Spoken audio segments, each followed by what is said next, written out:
Your source for everything paranormal. Para-X.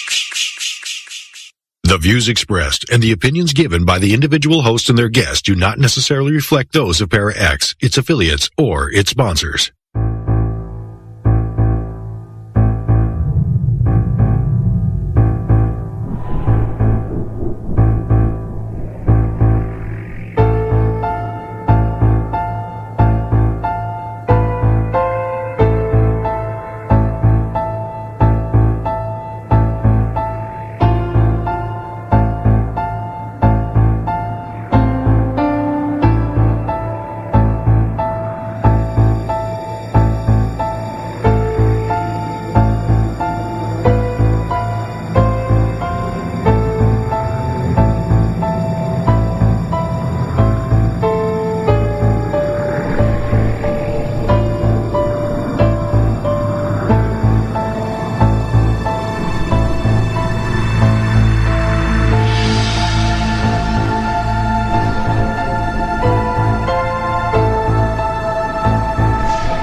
Merry meet and blessed be, heed the words I call to thee. Honour the old ones in name and deed, hearken not to others' greed. Pray to the moon when she is round, luck with you shall then abound. Respect the earth, the sky, the sea, as you will it, so mote it be. Welcome to Stirring the Cauldron on the Para-X Radio Network. And now, here's your host, Marla Brooks.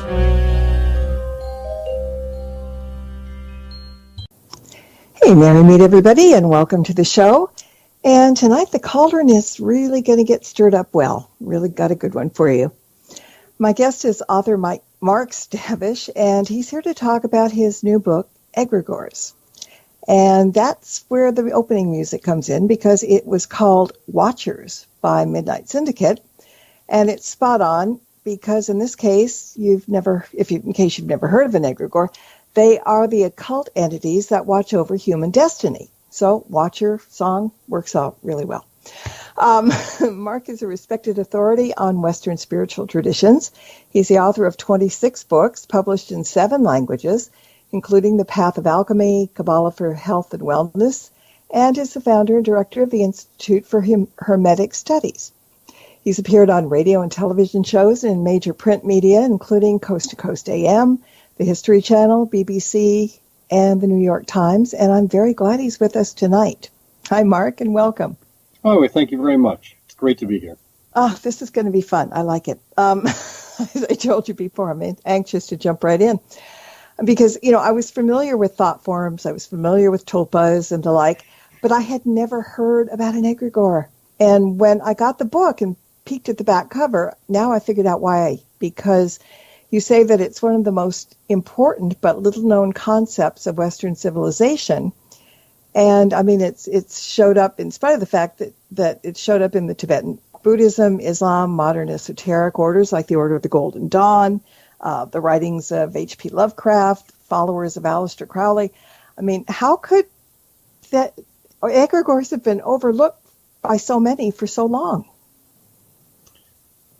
Well, it's like anything that we're around and we're comfortable with. We tend to ignore the obvious. Mm-hmm. And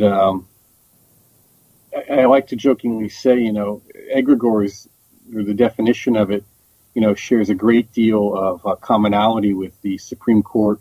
One of the Supreme Court justices comments on pornography. It's difficult to define, but I know it when I see it. And Yeah. So, and of course, then the joke is, what the guy down the street likes is pornography. What I like is erotica, fine art. So there's that aspect too. People say, well, I'm not really an egregore. That's not really one. But if we look at it carefully, we see that egregores are pretty easy to define and they're pretty easy to notice. And what will happen is when people realize that they're being exposed to it and that the influence it can potentially have or may actually have on them, a lot of them recoil in denial and fear. And that's where we run into those issues. Now, almost all of your listeners are familiar with the notion of the ancient cults. Mm-hmm. Okay. Well, what were these ancient cults? Okay, they were having rituals and they were offering sacrifices. Well, who were these sacrifices going to? What were they for? This wasn't just a symbolic offering. These were literal offerings. Sometimes even human offerings were done over the different decades, the centuries, and we've seen that. Mm-hmm. So what is it that's being fed by those sacrifices? Human, cattle, otherwise, or just through extreme asceticism. Okay? Mm-hmm. So then the question, so within the ancient world, you have this notion that there was kind of a conduit between the visible and the invisible worlds. Right. And that conduit constituted a kind of collective entity or egregore. Now, sometimes the egregore is known as an individual entity or being. There's that aspect too.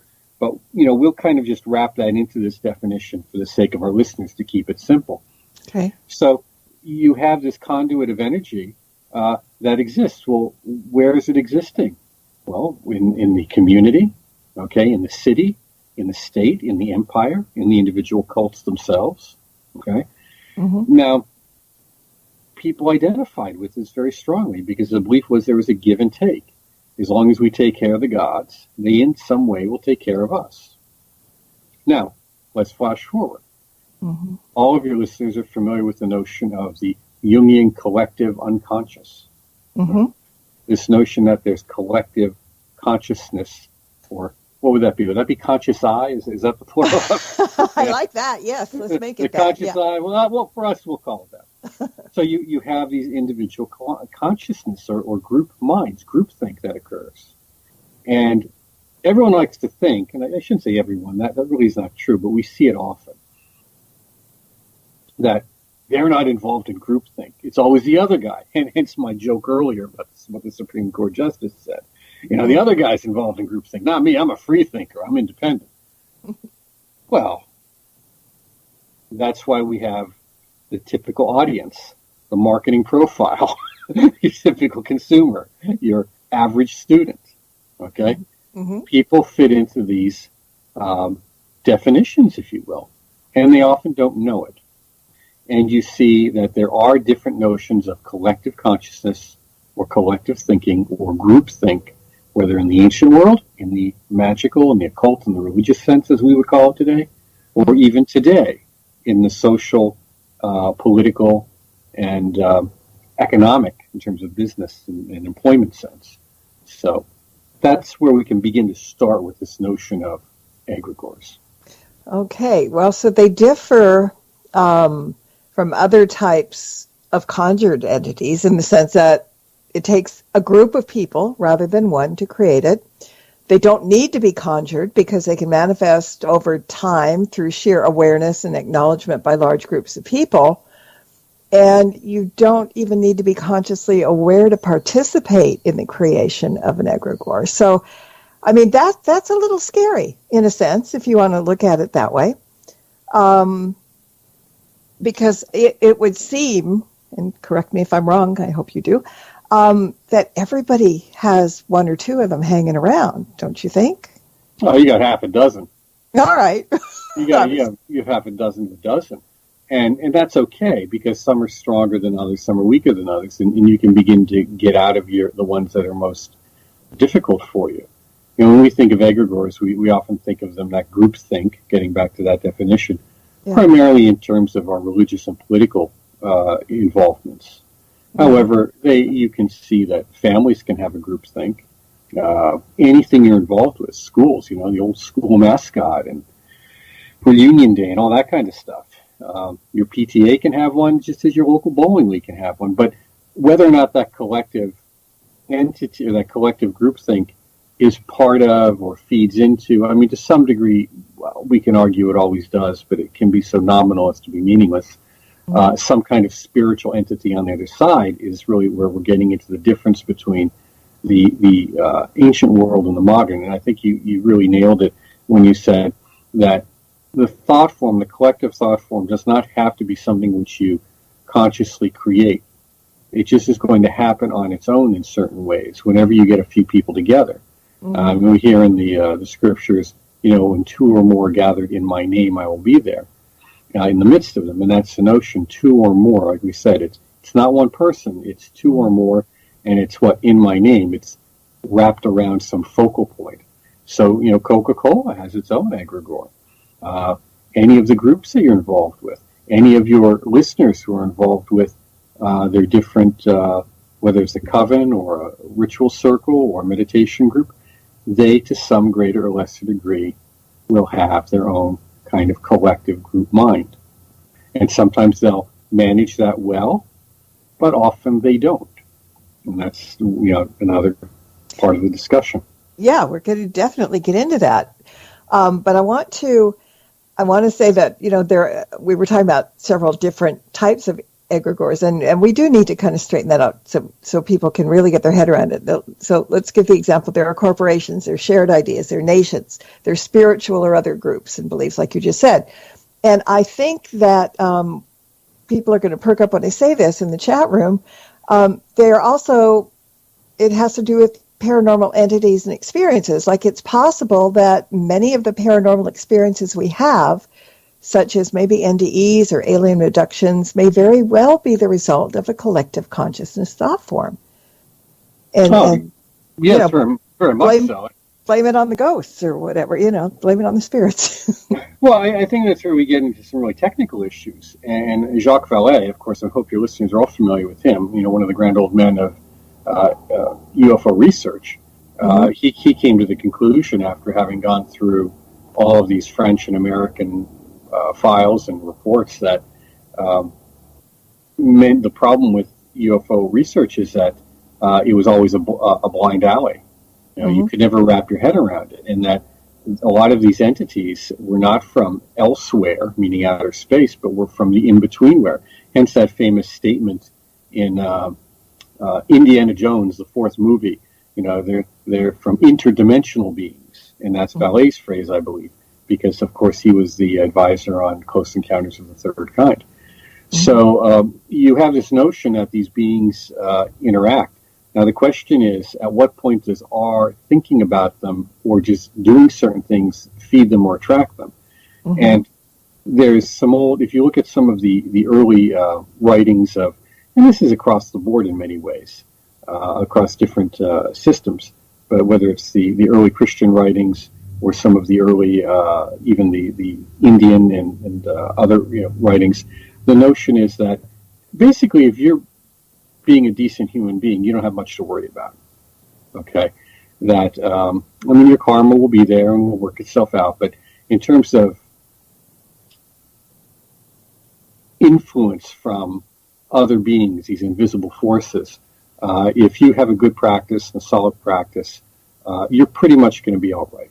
Okay. Now, of course, there may be some exceptions to that, which we could always talk about. But if you look at your environment, who your mother always said, it's the company you keep, dear. It's the company you keep. Yes. In Buddhism, it's the Buddha, the Sangha, with the Sangha, the group of practitioners, the Dharma and the Sangha. The teacher, the teachings, and the group of practitioners. Who are the people you practice with? And this is something that's terribly important to the neo-pagan community today. It's incredibly important because it is, let me say at the risk of their wrath again, it's a disaster. Okay? And it can be fixed. It can be. But it's about really paying close attention to your purpose. What are you really there for? And what are these people bringing to your group? And what are you bringing to a group? So it's about conscious decisions in group involvement. And that's really, when I'm talking about egregores, that's really what we're talking. These are social control mechanisms. They affect us, how we interact socially with others, and then even with ourselves. So we begin to shape ourselves like the people we are around and the ideas they hold. Oh, good. It's time for spring cleaning then, because we're around a lot of people that we don't necessarily want to be around sometimes.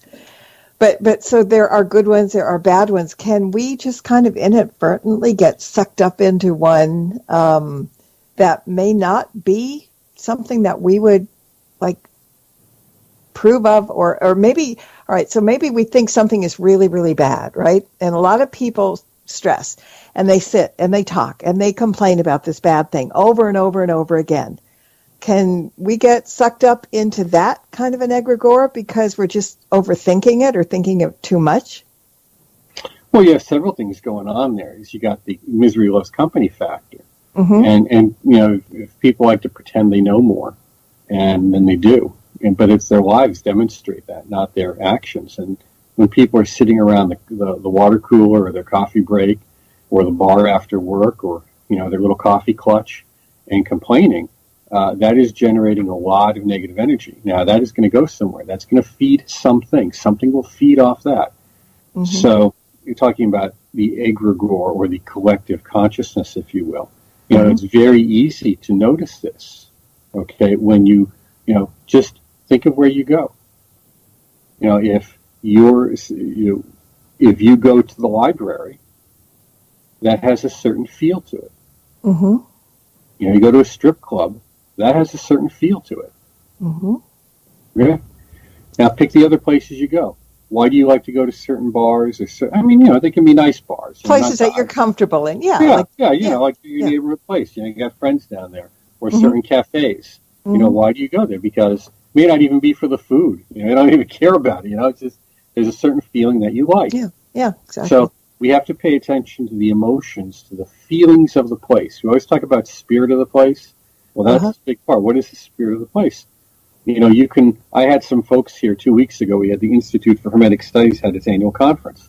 And I had some folks here early, and we had a great day ahead of time. And part of that involved taking them to what is said to be the most haunted house in America. And I took them there and, saying the neighborhood and everything. Okay.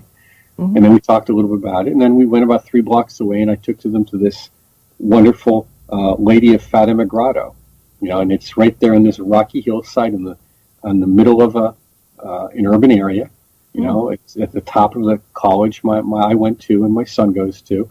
And there it is. This is on a busy street, but you walk in there, and that busy street is just like white noise. There's value. The place is very peaceful. Yeah. And then you walk up the steps, and they have this wonderful, statues. Okay, and it just is very quiet and very peaceful. And I see people praying there all the time. Now, that creates, again, that's tapping into an egregore. That's creating one. It's tapping into it. It's vivifying it. And it has a very definite feel, a place of peacefulness. Okay? Then afterwards, we went to this wonderful shop in the area where they opened up this Harry Potter bar. And the place has filled with all this kind of, goth stuff and, buy your animal bones and lots of taxidermy and dead things for sale there. And it's all kind of very kitschy, soft Satanism. Okay? Now that has its, it's a sales pitch. It's a kitsch, Right, yeah. There's I almost said trophy mom. Maybe that's what it was, soccer mom in there in front of me with her kids getting coffee at the Harry Potter bar. So it's, that has a feel to it. Yeah. It's not, I've been to hardcore Satanist places. This isn't it. This is just guys selling stuff and having a good sales pitch. It's all for show. Yeah. And it's fun. So it's next to the Dairy Queen, so we go get ice cream afterwards, So, we look at these 3 places, and each has its own feel, and each is actually, we can say, has spiritual entities attached to it, whether you want to believe it or not. And so do most of the places that your listeners go to and that we do on a daily basis. Well, Kat in chat brought up something interesting, too, when we were talking about the feel of places. And she said, or comfort level, which is not necessarily always a good thing. So maybe, if comfort level is maybe too comfortable, or maybe we ignore things at the comfort level because we're just so busy being comfortable. But Well, that's a good point. Well, that's when we're talking about social control mechanism, where your comfort level is defined by the egregore, and you say, well, I would never go into that place. I'm afraid of that place, whether it's the shop or the house or the grotto. Mm-hmm. Whatever it happens to be. So you can notice that if something is triggering your rejection, your strong aversion, that in many ways is your preconceived notions, your prejudices kicking in to some degree. It could be a warning. It could be a legitimate warning. I'm not saying it isn't, but most people generally aren't under physical or psychic threat. Okay, most of the time. So it just happens to be, I don't want to go there because this is going to make me think differently than I normally do, which may make me act differently than I normally do, which may actually help me reflect on my life in a way that I think I do but don't really, and suddenly everything comes undone. And you don't want to know, yes. and it really is that simple. I mean, that's how it works. We call it the thin edge of the wedge under the door. It starts with a thin edge, and then suddenly the door is pried open. Yeah, exactly. A question, I think you did allude to this, but the question from the chat is, so do you equate egregores with Jung's collective unconscious? No, it's not an equate. That's an aspect of them. Because egregores can be created and destroyed. Okay. They have a life cycle. They exist in duality. And I'm sure the collective unconscious exists mostly in duality too, but there might be another aspect to it that I'm not aware of. So, but they share a lot of similarities in how they function. But an egregore is a collective entity. So, you destroy the collection of people. You destroy the things that bind it together. You get rid of its symbols, and that no longer has a connecting point between the visible and the invisible. Mm-hmm. Or they can just die out if it's a family line. Families can be egregores. Wow. See, I mean, that's the thing. It's such a broad spectrum of what could be, what can't be, all the examples of what they are. Not many samples of what they're not, actually. Because they're probably most everything, right? Well, yeah, they are. It's kind of simple. All egregores are thought forms, but not all thought forms are egregores. Okay. Because your thought form for a better house or a different relationship or new job doesn't necessarily involve a bunch of other people, or isn't necessarily their vision, their cosmological vision. But when you get involved, and I use the examples mostly of spirituality, religion, and politics, and even entertainment, then you're involved in large groups of other people. Mm-hmm. Another question from the chat room. Can they be destroyed due to neglect or shunning? Never shunning, because shunning is still a negative emotion. You're still feeding it in some way. In fact, one of the easy, psychic spies, I was told, one of the easiest things to find is what you're trying to hide, because there's so much energy put in trying to hide it. Right. So, shunning is still an attachment, a powerful emotional attachment. But it's just neglect. You just don't feed it. It goes away over time. Okay. I mean, they can be revived. But think of it like a balloon, or that terrible, holiday decoration on somebody's lawn, like that looks like an inflatable cigarette man or whatever it is. Ew, yes. Ew, okay. Yeah, I mean, you just turn the fan off and they deflate, fortunately. Mm-hmm. But if you had to, you could, pump it up by hand, and eventually get it going again. Mm-hmm. Okay. Well, all right. So give us a little bit of backstory, some historical background about egregores, because they do go way, way back to ancient times. All of the deities have them. All of the ancient deities essentially have and are an egregore. And according to what we were told historically, the ancient Roman priestcraft, and of course this would probably be many of the priesthoods in the area, would fight these battles symbolically. We would think of it symbolically with models, that is, no models, prior to actual military engagements, and that was an effort to engage the egregore of the enemy.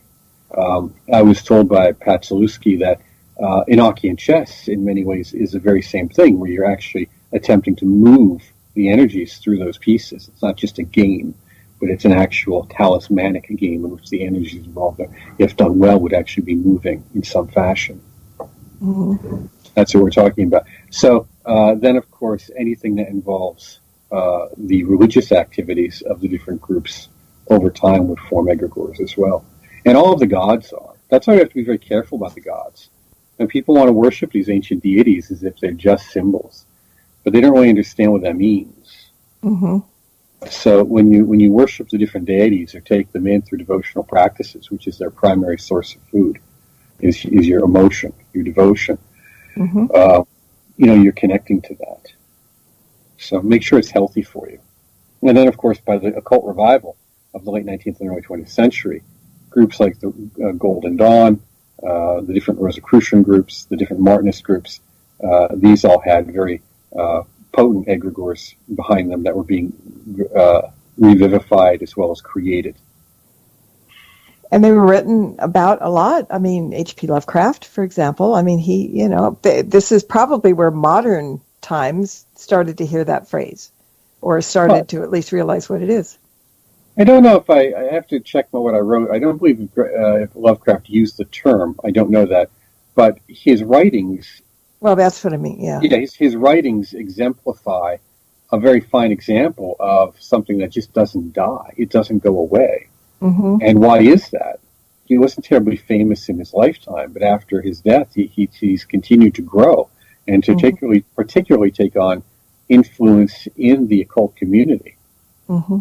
There are many writers in the last 10 years, particularly, who have looked at the writings of Lovecraft because even though he denied it and claimed to be an atheist and a materialist in every fashion, we know that he was exposed to a variety of occult writings and mythologies in his childhood.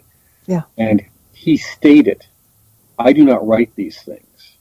They are my dreams. They are my nightmares. They come to me. And that's what I'm writing, my nightmares.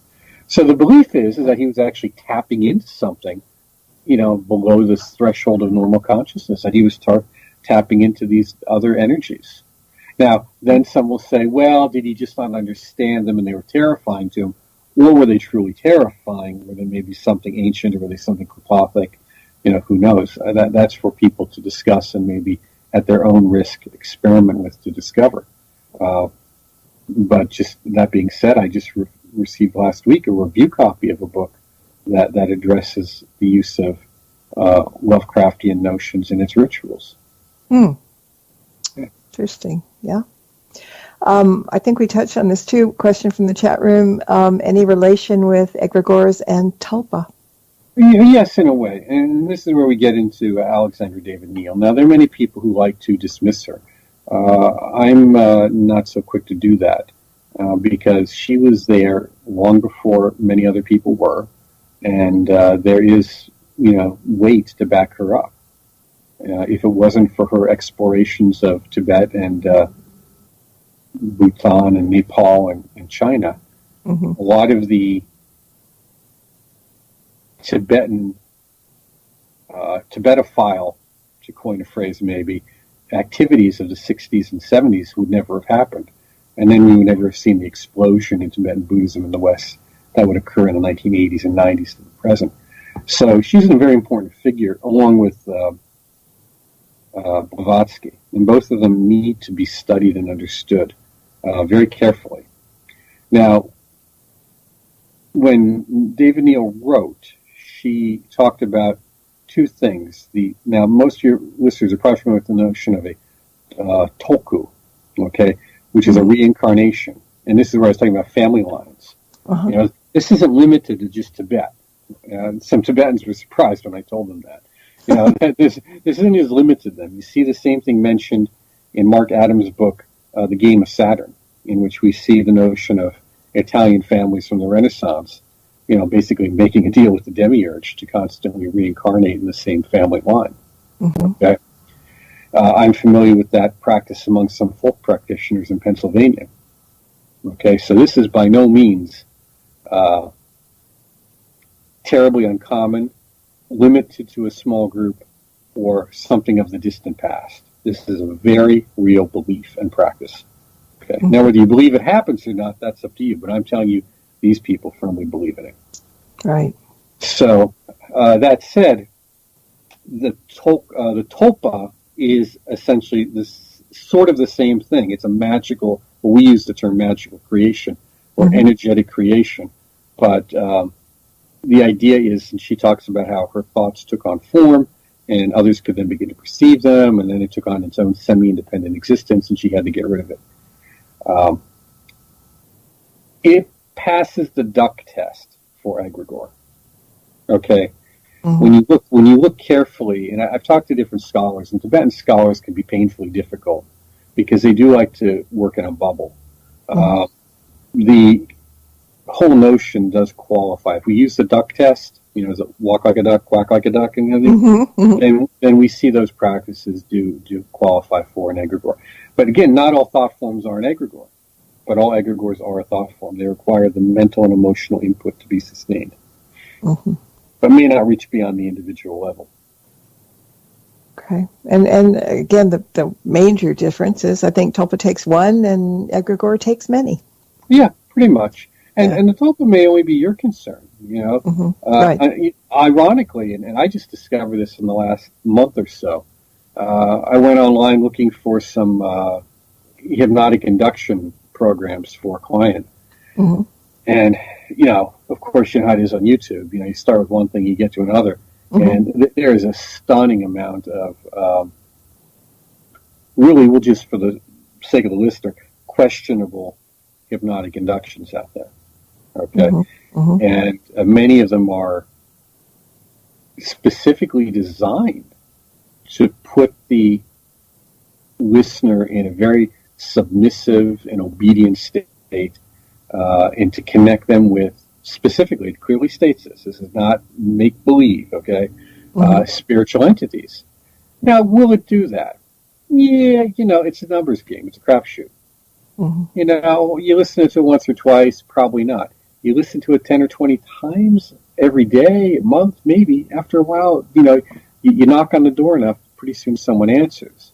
And if you have thousands or tens of thousands of people listening to this same practice or this same tape, particularly with the erotic overtones and suggestions that are involved, now we get into the notion of the real psychosexual aspects of energy. And that is something that is part and parcel of the Tulku, or the practices that create a generation or a genetic line, if you will, moving forward. But you see, so these things overlap a lot. They're not always distinct and clear-cut.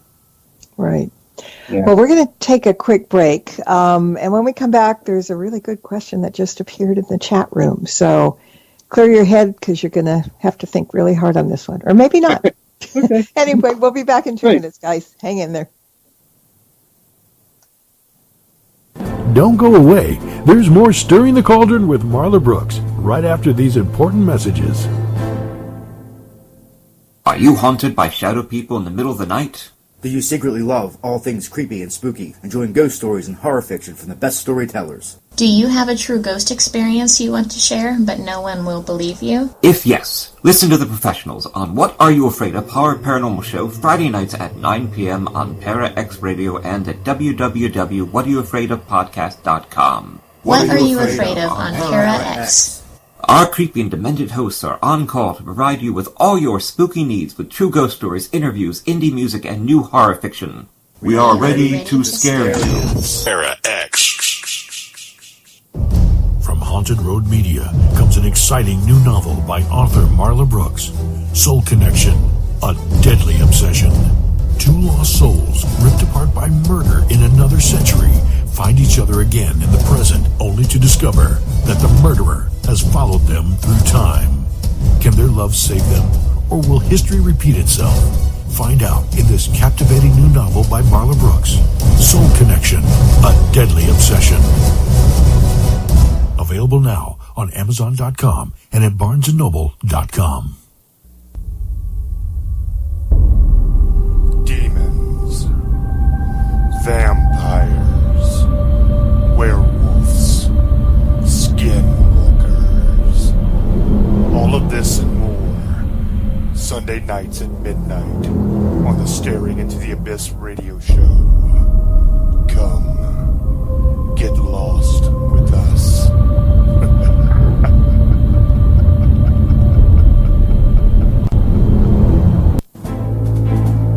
Welcome back to Stirring the Cauldron. Once again, here's your host, Marla Brooks.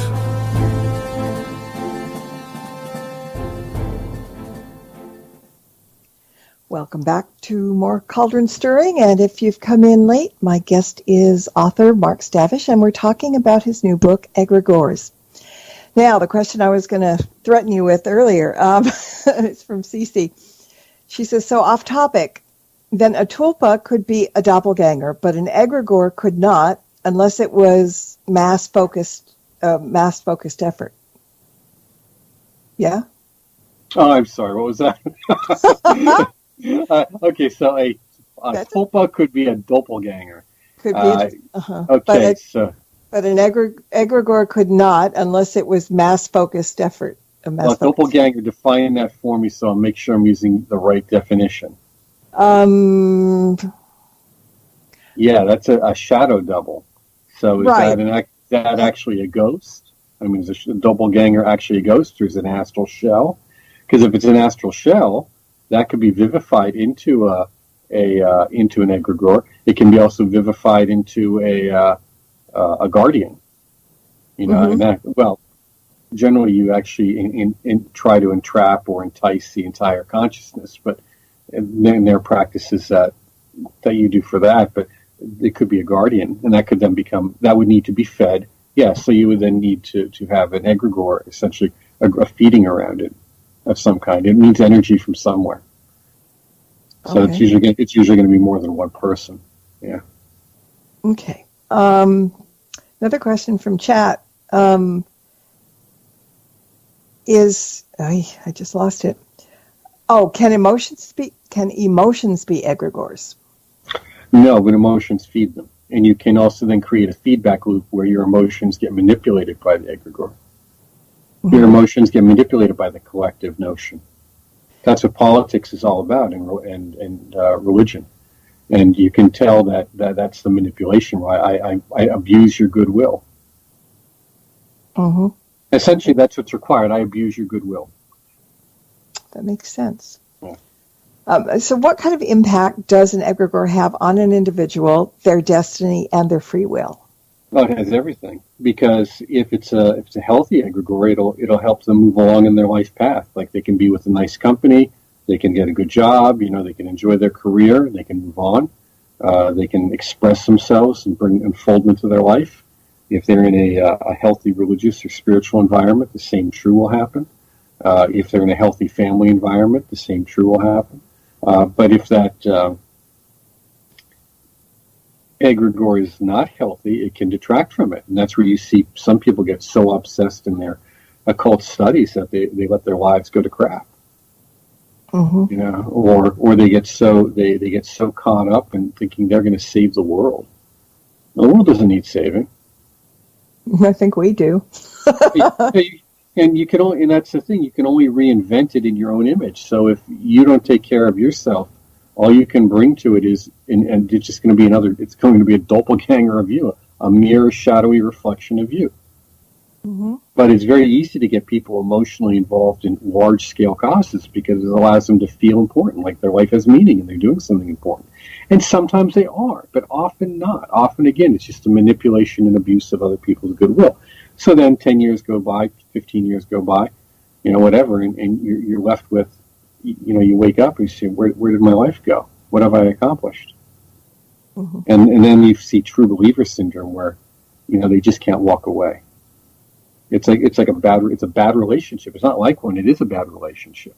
Right. So this is the notion of, we're asking the listeners to apply the notion of codependency, in that sense. What is codependency in terms of their spiritual beliefs, in terms of their political beliefs, in terms of all their associations? Is it essentially a codependent relationship? And within our community, most often it is. It's not healthy. Mm-hmm. Yeah. Well, that's it. I mean, we try to be healthy. Well, some people don't. Some people like to wallow in life in general, and complain. But suppose we have a bad day, all right, everybody has one. And all of a sudden you get sucked up into a very negative egregore situation. And you may not know that you have because, we all kind of slip up and, do the pity party thing and whatever, but that thing sticks to you, right? So how do we know it's there in order to get rid of it? Because it will be having an effect on our lives, but we may not understand why. Well, you know it's there because you're miserable and you don't know why. You keep going through the same patterns over and over again and nothing changes. Mm-hmm. Or you're denying reality. Mm-hmm. It's the guy, it's the person who does, the love ritual over and over and over again, but can't find anyone because, they're too needy. Mm-hmm. They're expecting that person to fulfill them, and they can't. They're bringing nothing to the relationship except more of the same. The person who's doing wealth rituals, but doesn't want to get a job. Yeah, I know the job doesn't pay well. I get it. Everyone knows that at some point in their life, and often at times in their lives when they'd rather not. Right. But you do what you need to do to move forward, and that's where that denial of reality, that denial of what's actually happening, is again the social control mechanism of the groups and the thinking and the thought forms that we create within ourselves that then are amplified. Do you understand? Then they're amplified with the people that we are around, and then it becomes a virtual, prison house of thought if we're not careful, or it becomes a wonderful channel of opportunity. And I talked about that in the book as well, that you can create good groups. I mean, it's again, the duality comes up. You can do one way or the other. Yeah. But okay. So because the egregores are the result of a collection of many. Now, suppose we as an individual decide to get rid of it. Will that destroy just our part or everyone's? Well, for the most part, just ours. Okay. Because we separate out. Depends on how big it is. Now, for example, you're not going to destroy the collective awareness of, your PTA, okay, something benign like that, or your local Rotary group. It's bigger than you, okay, and it has greater influence and connection than you, but you can't sever your relationship with it. Now let's look at, since most of your listeners are probably involved in some occult practices, and I use that term specifically, so if you're getting together every week or every month or every other week with, a bunch of friends, whether it's 3 people or 10 people, and you're having some kind of activity, that activity might be very beneficial. You might enjoy it a great deal. It might actually help you in your journey. At other times you may think it is, but it's not. You have to decide that. Can you then destroy it? You probably can't, but we have seen that these kind of groups are very fragile to begin with. So any kind of movement towards destabilizing them tends to have a powerful effect. The leader, of course, is always the focal point. So the leader, whoever he or she happens to be, will always have the most power in the group. And they have the greatest influence to see whether the group succeeds or fails, continues to live, or is destroyed. Okay. Another comment in the chat room. She said, it sounds like Buddhist meditation would dispel it by detachment Reiki too. Are there practices which are normally immune to egregores?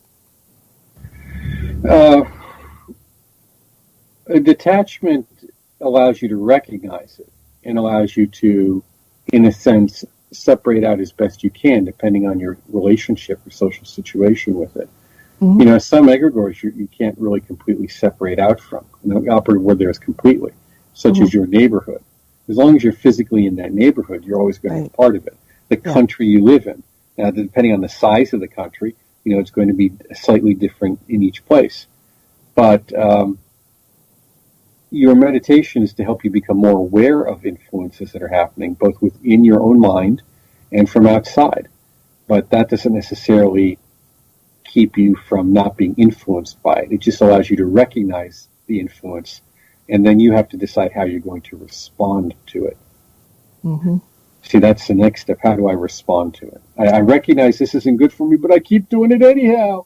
You see, okay, well then, okay, you see, then you can do all the detached meditation you want, but then it's what people forget is like confession. One of the first things in Vajrayana, particularly in Tibetan Buddhism, in Vajrayana, is Vajrasattva. You do the confessions and the purifications. And, in Kabbalah for Health and Wellness, my book, I talk about the importance of purification and confession. Most groups don't really have that. And most neo-pagan and Wiccan groups that are out there don't really have this in them. This notion that I really have to look at myself and do a purification, and then get rid of those bad habits that I have. Never do them again. I'm not going to do this anymore. That's part of it. It's not just enough to recognize it. You have to now take action. Yeah. Question, and it says Egregore Tulpa are dark magic? Oh, no. They're just magic. They can be anything we want. There's very good Egregores out there. There's some wonderful ones. Now, their duality, all Egregores are they're giant beings. They're giant living beings. Just as a corporation is considered a living being by the laws of the countries, a Egregore is essentially the same thing. It's an invisible corporation. And it has a life cycle, a beginning, a middle, and an end. It just may be so large we can't conceive of it. But there's some very good ones. Mm-hmm. And, we often hear the phrase, as above, so below, and egregores exist at both ends of the spectrum and everywhere in between. So, it's just like... Exactly, yes. You can't put it all, you can't get your head wrapped around it because it's that big, that much. Yes, and this is a scary subject. We talked about this before the show, and many people have talked to me about it after the shows, after we hang up, say, oh, geez, how scary this is. I said, it is, but that's okay. That's part of being an adult, part of growing up in the universe. Now, you've had wonderful experiences. Just think of all the wonderful things you had. Maybe it was summer camp when you were a kid. Maybe it was, being in Girl Scouts, or something like that, or Boy Scouts. People have great experiences in that. I remember as a child, I had a wonderful time at summer church school for the week or two that we go there in the morning. It was a wonderful experience. Mm-hmm. So we have good group experiences. We have good egregores. And it's up to us to make them good. That's right. Yeah. Well, bring in the human element, and that makes it very difficult. That's where the self-honesty is required. Right. So how does one develop that? What, self-honesty? Yeah, because, we just don't want to fess up to what we see in the mirror, and we don't want to admit to it. So how do you get honest with yourself? Generally. I'm not talking about everybody, but generally. By fessing up to it. That's the reality of it. You got to sit, in the Pythagorean mysteries and in the schools I was brought up in, at night you'd have to do a nightly review of what you did across the day and say, okay, well, that was okay, that was good, could have handled that a little better, I'll change that, and that was fine, I'll do that again in the future. And you have to do that. You have to really look at your life and how you're living, how you're thinking, and how you're responding to things. Mm-hmm. And if you find yourself getting jerked around by what you see on social media or what someone says, and you just have immediate emotional reactions, notice the word is a reaction, not a response, then that's an area to really just, take some time and separate out from. Well, it's our human nature to shoot ourselves in the foot every chance we get, just because that's the way we're made, but it doesn't have to be. And what you're talking about there, which is wonderful, is the function of habit. We're goal seeking. Our I think it was Maxwell? Was it Schmaltz, the author of Psychocybernetics? He said, the unconscious is a goal seeking mechanism, and that's really why people are so attracted to group activity, because they want a goal activity, they want a sense of feeling important, which is okay. They want to achieve things, they want to do things meaningful with their lives, which is good. But in that process, they can too often, not just as part of the learning process, but too often get in the habit of surrendering responsibility. So, we have to just look at, say, if we're doing things over and over again that are being good to us and helpful to us, we have to recognize that. And if we're doing things over and over again that are not beneficial to us, we have to recognize that. And then we have to change that. It's that simple. That's what all these spiritual teachings are fundamentally about. so that we can become self-aware. No one empowers you. That's nonsense. It's self-aware and self-empowered. Well, that's when I said, it's in the nature of human beings. Kat in the chat room said, is that our nature or is it a mindset? That makes good sense. Yeah. It's just a function of habit that we have built into us. So just like you can tie your shoelaces, so that you don't have to think about it. We create other habits. Habits make the character. That's just was Plato said something along those lines. Mm-hmm. And one of the things in the book that you say is that for anyone on a spiritual path, and that's any sort of spiritual path, being introduced to the concept of egregores is often a life-changing encounter. Now that sounds very positive. Well, it is, because suddenly you look at your group in a whole new light. You recognize that half a dozen people or dozen people that you're meeting up with on a night like tonight to do some kind of meditation or prayer work or ritual work or whatever it happens to be, you now begin to recognize that this isn't just make-believe. It isn't just pretend. That something is going on here on many levels. So you then can say, is it what I was promised? Is belonging to this group, this order, this entity, this school, is it delivering what it promised? The same thing with the political movements that seem to be the obsession of too many in the spiritual community these days. Is it actually delivering the utopia you're promised? No, it's not. But then you have to get honest about that. Honest, and so really honesty. You have to be honest with yourself. And the problem is people get into spirituality for not the best of reasons, and they may feel a little guilty about that. And I say no.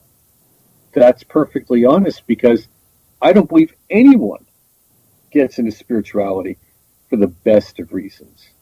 They don't do it because they want to actualize themselves. They do it because life is hard or difficult, or it just outright sucks. They're in pain and suffering, and they want to end it. That's really why we go into these practices. Well, true, but spirituality can be very life-changing once you get that, because see, I think people mix up spirituality and religion. They're two separate entities, I think. And although you can be spiritual if you're religious, I'm not saying that, but it's just one of those things where you just have to kind of look for a path or look for an out. I mean, this whole world is messed up, and we can buy into it, or we can try and make a difference or change it in our own lives. I don't think we can change anybody else, because a lot of people walk around with blinders. But by getting to understand what we've been talking about tonight and becoming more spiritual and everything, I can see where it would be life-changing. Yeah, and speaking about that, I mean, you want to make a difference. Stop getting involved in these big movements or trying to do, great social projects. Go clean up your neighborhood playground. Do things like that. Get involved in things where you actually can make a difference and you can see it and move on. Yeah. And see, that often is very difficult and very small, and people don't want to do that, but it's also very important. Like I said, we just did our conference 2 weeks ago. We do it every year. I don't want to stuff the gift bags for the attendees. I don't want to have to call all my publishers and ask them to donate stuff for the gift bags. I have a family to take care of, okay? But I do it. That's the small stuff. Yeah. And it's important small stuff, because it makes a difference. And this is what egregores are teaching us. The small things add up to big things. Yeah. That's why we have to carefully recognize our thoughts, our actions, and our words, and the community and the people that we're with, and making sure that everything is congruent. And that congruency is, de facto, self-awareness and self-mastery. And I think when you do something and see the end result in your hand, it empowers you to do more and opens up more doors for you. You're not going to sit behind the veil there and just kind of piss and moan. Exactly. This This is what I was saying about, and I don't mean to cut you off, I know we're short on time, but that's what I was saying about the person who wants to get rich. You don't do a money spell to get rich. You do a career spell, you do a money spell and you get a job. You don't just sit there getting a spell for relationships. You got to get out of your house, you got to meet people, and you got to ask your friend, what do I need to do about myself? What do I need to change about myself to be more attractive to other people on all levels? And that's what it's about. So like when I wrote 38 or 28 or 30 books, I don't even know. I've got 5 more lined up to get published. It's, how do you do that? One word at a time, one article at a time, one small book at a time, one bigger book at a time. And success builds on success, but then failure also builds on failure. So we want to align ourselves constantly with successful people, successful attitudes, successful activities in all areas of our life. And that's where we're taking this group mind and this notion of the egregore and taking it to our advantage and not being taken advantage of by someone else's. That makes really good sense. And as you said, we are running quickly down, so this might be a good time to let everybody know where they can find you, where they can find your books, and give a little information about the Institute for Hermetic Studies, too. All of the books can be found on Amazon. That's the best way. Just look up Mark Stavish or Institute for Hermetic Studies. Also, we can be found, just Google Institute for Hermetic Studies. It's hermeticinstitute.org for those who would like to just type in the URL. And there's contact emails throughout that. We also have a blog known as Box Hermes, and you can find that, of course, easily on a Google search. And contact us, and you'll get information about our activities, which is our big conference which we hold once a year. And you've got a lot of things on the Institute website. I mean, your blog is there, calendar of events. You have audios of past lectures. A lot of stuff, a lot of good stuff for people to get involved with and learn about. There's a tremendous amount of information available for them to download, just at the cost of their internet connection. Yeah. No, I didn't get a chance. I kept saying, I got to go back. I bookmarked it because I kept looking at things and, no, I got to do this. Okay, I'll get back there. So, it sucked me in never mind. Anyway. That's what it's meant to do. Yeah, it did. So I really want to thank you for sharing your book with us. And hopefully you'll pop in again sometime down the line to talk about some of your other books, because I've had a look and a couple of them really interest me. So hopefully someday you'll be up and ready to jump back in. Anytime. Just let me know, and we'll set some time aside and we'll chat. Okay, good. Thank you very much. And thank you all for listening in tonight. And until next time, everybody, blessed be and merry meet again. Good night. Thank you for tuning into this episode of Stirring the Cauldron with Marla Brooks. Please join us again next week at the same time for another great guest and more cauldron stirring. Any rebroadcast or other use of this program without explicit permission is strictly prohibited. Copyright 2019. The Mysterioso March by Kevin MacLeod is licensed through Incompetech.com.